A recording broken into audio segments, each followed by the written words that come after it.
Episode 18 ladies hostel. క్రితం ఎపిసోడ్లో కంటి కింద ఎముక విరిగినా కూడా రాయన్న ఆటకి దిగుతాడు. మొత్తానికి పాకిస్తాన్ జట్టుతో ఆడి గేమ్ని డ్రాగా చేస్తారు అజారుద్దీన్, రాయన్నలు.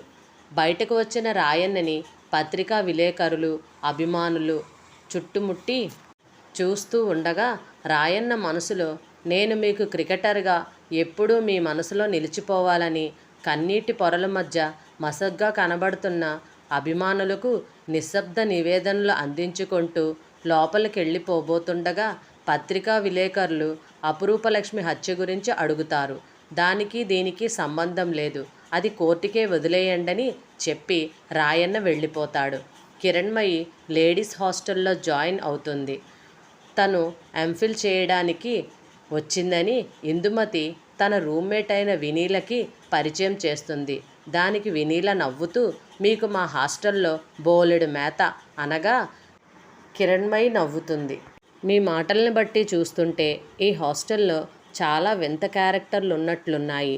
నేను ఉస్మానియాలో పీజీ చేసినప్పుడు PG hostel students hostel discipline గురించి చెప్పి బెదరగొట్టేవారు. అయ్యో, ఇంత చిన్నదానికే మీరు ఆశ్చర్యపోతున్నారా? అయితే కొన్ని సంగతులు వింటే చూస్తే ఇక మీరు కళ్ళు తిరిగి ఢామ్మని పడిపోవాల్సిందే అంది ఇందుమతి. అలాగా? నేనైతే ఇంతవరకు ఏ లేడీస్ హాస్టల్లోకి వెళ్ళి చూడనే లేదు. చాలా స్ట్రిక్ట్గా ఉంటారని, భోజనం బాగుండదని చెప్పుకుంటే వినడమే. అందుకే నన్ను గెస్ట్గా ఉండనిస్తారో లేదోనని భయపడ్డాను. అలాంటి భయాలు అవసరం లేదు. ఈ హాస్టల్లో అలాంటి స్ట్రిక్ట్నెస్ కానీ డిసిప్లిన్ కానీ ఎంత మాత్రం లేరు. ఉన్నా సాగనివ్వరు. అసలు వార్డెన్ రోజుకొకసారి కూడా ఇటు తిరిగి చూడదు. ఈ వాచ్మెన్ అనేవాడు ఇవాళ మీకు కనిపించి ఎవరి కోసం అని అడగడమే ఒక గొప్ప విషయం. ఎవరు ఏ సమయంలో ఎందుకు వస్తున్నా అతను పట్టించుకోడు, అడగడు అంది నీలు. చాలా హాస్టల్స్లో జరగనివన్నీ ఇక్కడ జరుగుతాయి. ఈ మధ్యనే ఈ హాస్టల్లో ఓ హత్య కూడా జరిగింది అంది ఇందుమతి. అవునట, పేపర్లో చదివాను. ఎలా జరిగింది అడిగింది కిరణ్మయి. వచ్చిన గంటలోనే ఆ ప్రసక్తి రావడం అదృష్టమో దురదృష్టమో అర్థం కావడం లేదు. అపురూపలక్ష్మి అనే అమ్మాయిని పట్టపగలే గదిలో హత్య చేశారు. హంతకుడు రాయన్న అని క్రికెట్ ప్లేయరట. ఆ 4 రోజులు పోలీసులు, అధికారులు అంతా హడావిడి. వార్డెన్ సరిగ్గా ఉండడం లేదని అప్పుడే తెలిసింది అధికారులకి. అప్పటికప్పుడు ఓ కొత్త లెక్చరర్ని వార్డెన్గా నియమించారు. ఆవిడ అసలే మహాపతివ్రత. భర్త, 2 పిల్లల్ని వదిలి ఉండడం భావ్యం కాదు కదా. కష్టపడి 4 రోజులు ఇక్కడ ఉంది. ఆ తర్వాత గోల పెట్టేసింది. తర్వాత షరామామూలే. ఇందు వచ్చి రాగానే ఈ హత్యలు, దోపిడీల సంగతి చెప్పి బెదరగొట్టకు. కిరణ్మయి గారు కొద్ది రోజులు మాతో ఉండబోతున్నారు కాబట్టి, మా ఇందుకి సిస్టర్గా పరిచయం చేయబోతున్నాం కాబట్టి మిమ్మల్ని అక్క అని పిలుస్తాం. కన్వీనియంట్గా ఉంటుంది. ఓకే అడిగింది నీలు. ఓకే నవ్వింది కిరణ్మయి. రాత్రి 7:30కి గంట మోగింది. భోజనానికి పిలుపు వచ్చింది. మీకు ఆకలిగా ఉంటే పదండి, వెళ్ళి ఆ కార్యక్రమం ముగిద్దాం అంది ఇందుమతి. అబ్బే, నాకు తొందరేం లేదు. మీరు సాధారణంగా ఏ సమయంలో వెళతారో అప్పుడే వెళ్దాం అంది కిరణ్మయి. మాకు టైం అంటూ లేదు. 9:30 వరకు భోజనం టైం. కాకపోతే బాగా ఆకలిగా ఉన్నప్పుడు వెళ్తే మంచిది. ఆకలి మీద వాడు పెట్టే గడ్డి వేడివేడిగా రుచిగా అనిపించవచ్చు. భోజనం నిజంగానే అంత అధ్వానంగా ఉంటుందా? అధ్వానం కంటే అధ్వానమైన పదం ఉంటే చెప్పండి. ఈరోజు మా భోజనానికి నామకరణం చెయ్యొచ్చు. ఇంత పెద్ద హాస్టల్లో, అందులో స్టూడెంట్స్ హాస్టల్లో సరైన భోజనం పెట్టకపోతే మీ స్టూడెంట్స్ అందరూ ఏం చేస్తున్నారు? ఎందుకు ఊరుకుంటున్నారు? అసలు స్టూడెంట్సేనా? అందరూ భయపడతారు కదా. నిజమే, అందరూ స్టూడెంట్స్ అంటే భయపడతారు. ఇక్కడ చాలామంది స్టూడెంట్స్, కొందరు స్టూడెంట్స్ లీడర్కి భయపడతారు. అంతా రాజకీయం లెండి. రాజకీయ నాయకులకి అవసరం వచ్చినప్పుడల్లా వాళ్ళు మా లీడర్లని పిలుస్తారు. మా లీడర్ల వెనక వాళ్ళ మద్దతుదారుల గుంపంతా కదులుతుంది. లాభం జరిగేది ఎవరికి? స్టూడెంట్ నాయకులకి, ఆ రాజకీయ వినాయకులకి. అలాగే ఇక్కడ గొడవలు జరుగుతుంటాయి. కానీ స్టూడెంట్ లీడర్లకి, వాళ్ళ గెస్టులకి స్పెషల్గా అర్ధరాత్రి వరకు భోజనాలు, నాన్ వెజ్ స్పెషల్స్ అన్నీ అందుతుంటాయి. కాబట్టి మెస్ వాళ్ళని సమర్థిస్తారు. వాళ్ళని ఎదిరించి ఈ హాస్టల్లో సుఖంగా బ్రతకలేం. వాళ్ళతో డైరెక్ట్గా దెబ్బలాడే ధైర్యం మాలో లేదు. ఇలా సర్దుకుపోవడం అలవాటు చేసుకుంటాం. ఎవరైనా ఇంటికి పిలిచి భోజనం పెడతామంటే చాలు వెంటనే పరిగెత్తుతాం. మొహమాటం లేకుండా ఆవురావురమంటూ తిండి మొహం ఎరగని వాళ్ళలా తినేస్తాం. ఏమనుకుంటారోనని బాధ కూడా కలగదు. బయటకు వెళ్ళడానికి ఎవరైనా కాస్త కంపెనీ దొరికితే ఆ రోజు మాకు పండగలా అనిపిస్తుంది. ఈ అవకాశాన్ని బాయ్ ఫ్రెండ్స్ చక్కగా ఉపయోగించుకుంటారనుకుంటా అనుకుంది కిరణ్మయి. మీ గదుల్లో వంట చేసుకోనివ్వరా అని అడిగింది. దానికి అబ్జెక్షన్ ఏమీ లేదనుకోండి, కానీ ప్రతి పూట చేసుకోవడం టైం వేస్ట్. అదీగాక ఈ ఇరుకు గదుల్లో ఎంతని చేసుకుంటాం. అప్పటికి స్టవ్ ఒకటి తెచ్చి పెట్టుకున్నాం. ఎప్పుడైనా టీ చేసుకోవడం, బుద్ధి పుడితే ఆమ్లెట్లు, చిన్న చిన్న టిఫిన్లు చేసుకుంటూ ఉంటాం. కిరణ్మయికి వాళ్ళని చూస్తే జాలేసింది. అన్నీ ఉన్నవాళ్ళు, ఇంట్లో అమ్మలు అపురూపంగా అన్నీ చేసి పెడితే తింటూ కావలసినవి అడిగి చేయించుకునే అలవాట్లున్న వాళ్ళు ఇలా హాస్టల్కి వచ్చి తిండికి మొహం వాచిపోవడం ఎంత బాధాకరం. నిజంగానే భోజనం అధ్వానంగా ఉంది. వంకాయ కూర ఉప్పు కారం వేసి ఉడకబెట్టినట్లుంది. పప్పుచారు కాస్త చిక్కటి రసంలా ఉంది. దోసకాయ పచ్చడి, అన్నం వేడివేడిగా వడ్డించారు కాబట్టి కొద్దిగా తినగలిగింది. లేకపోతే ముద్ద దిగేది కాదేమో. పెరుగు మాత్రం కాస్త పర్వాలేదు. మల్లేష్, మేము వచ్చేసాం అరుచుకుంటూ కేరింతలతో వచ్చి కూర్చున్నారో గుంపు. అంతే. అంతవరకు నిశ్శబ్దంగా ఉన్న డైనింగ్ హాల్ గోలగోలగా తయారైంది. వడ్డించేవాళ్ళు నలుగురు హడావిడిగా తిరుగుతున్నారు. ఆ అమ్మాయిలు వాళ్ళ మీద పిచ్చి జోకులు వేస్తూ విరగబడి నవ్వుతున్నారు. వేడివేడిగా ఆమ్లెట్లు వచ్చాయి. వంకాయ కూరే గాని దాని రూపే వేరుగా ఉంది. పప్పుచారు బాగా చిక్కబడింది. ఎవరు వాళ్ళు అడిగింది కిరణ్మయి మెల్లిగా. Final year students, seniors. ఎవరైనా మెస్ ఛార్జీలు ఒకటేగా, మరి ఈ రకమైన ట్రీట్మెంట్ ఏమిటి? గట్టిగా అనకండి, అసలే రౌడీ మూక. మెస్ ఛార్జీలు కట్టకుండానే పంచభక్ష పరమాన్నాలు తప్పించుకోగలరు. వాళ్ళంటే అందరికీ హడల్. ఈ గోల భరించడం కష్టం. తలనొప్పి వస్తుంది. పదండి వెళ్దాం లేచింది నీలు. గదిలోకి వచ్చాక చెప్పింది నీలు.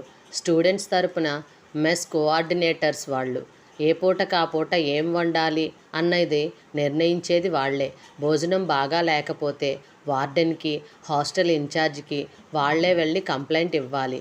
కానీ వాళ్లకు మంచి భోజనం దొరుకుతుంది కాబట్టి మాకు గడ్డి పెట్టినా వాళ్ళేం మాట్లాడరు. మరి మీరంతా వెళ్ళి కంప్లైంట్ ఇవ్వచ్చుగా. వాళ్ళు సీనియర్స్, వాళ్ళని ఎదిరించి బతకడం చాలా కష్టం. హాస్టల్లో నానా యాతనలు పెడతారు. తాళాలు బద్దలుగొట్టి సామాన్లన్నీ పాడు చేస్తారు. బాత్రూంలోకి టైంకి వెళ్లకుండా కావాలని అడ్డుపడతారు.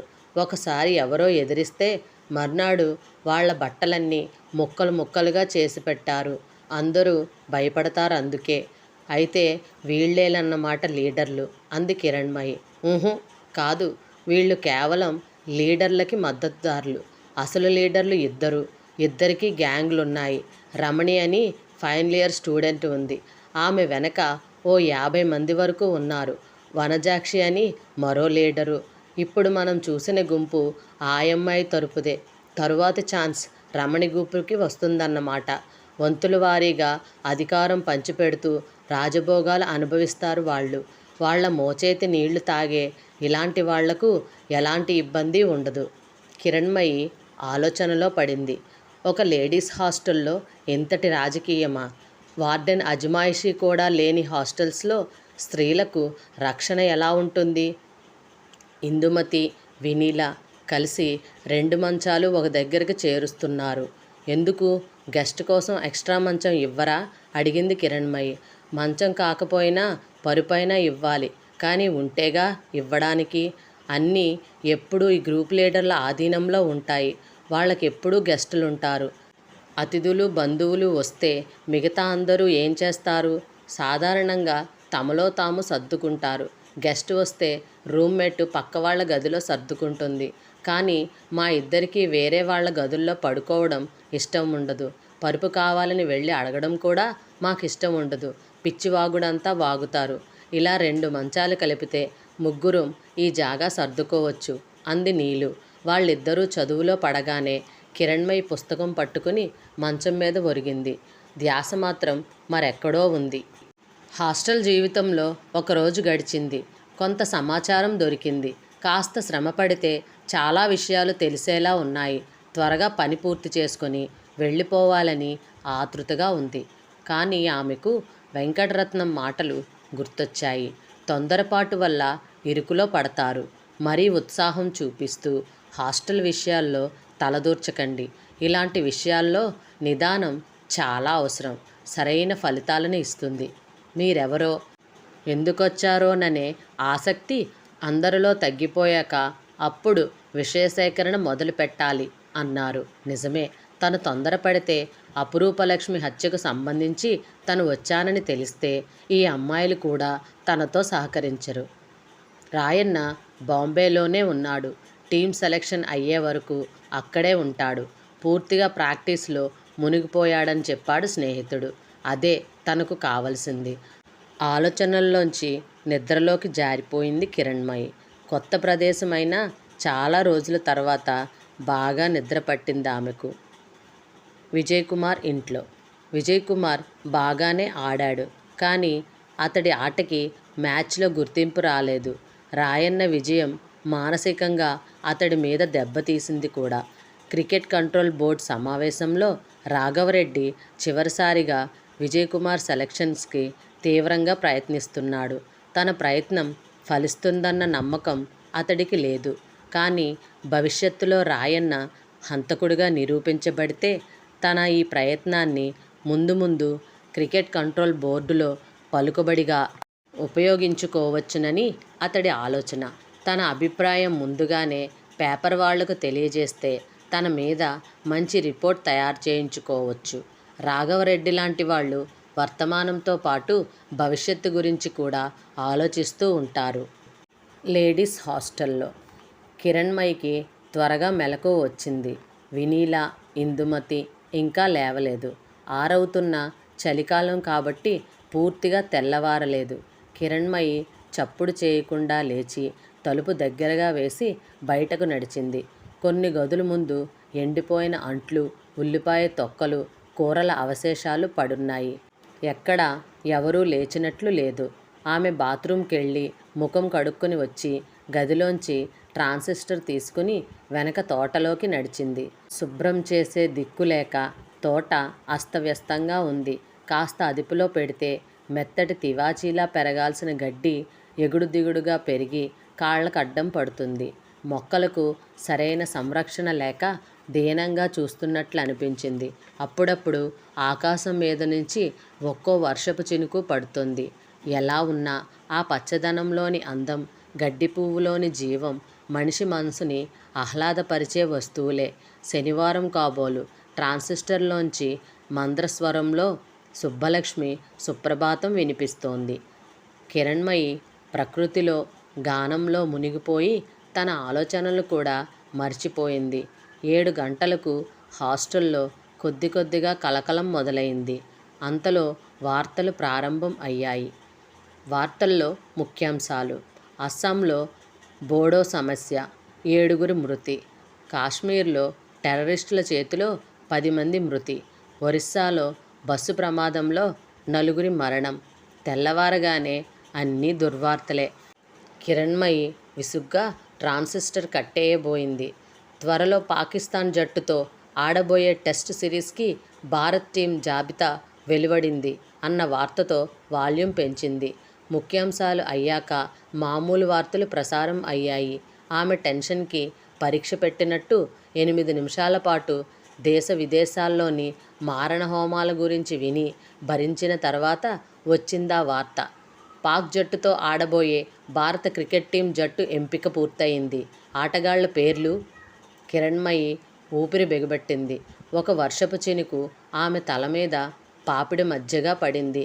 Captain Azharuddin, vice captain Ravi Shastri, Vengsarkar, Tendulkar, మండ్రేకర్, ఆంధ్రప్రదేశ్కి చెందిన రాయన్న, వికెట్ కీపర్. ఆమె ఒక్క ఉదుటున లేచి లోపలికి పరిగెత్తింది. పాపిటి మధ్య జారిన వర్షపు చినుకు కనుల మధ్యగా పెదవి మీద పడి అది రాయన్న ముద్దు పెట్టుకున్నట్లుగా అనిపించింది. కిరణ్మయికి తన ఆనందాన్ని ఎవరితోనైనా పంచుకోవాలనుకుంది. కానీ అంతలోనే తనను తాను సంభాళించుకుంది. దుఃఖమైనా సంతోషమైనా కంట్రోల్ చేసుకోలేకపోవడం ఇమ్మెచ్యూరిటీకి చిహ్నం కదా. ఆమె గదిలోకి వచ్చేసరికి నీలు, ఇందు కాలేజీకి వెళ్ళడానికి తయారవుతున్నారు.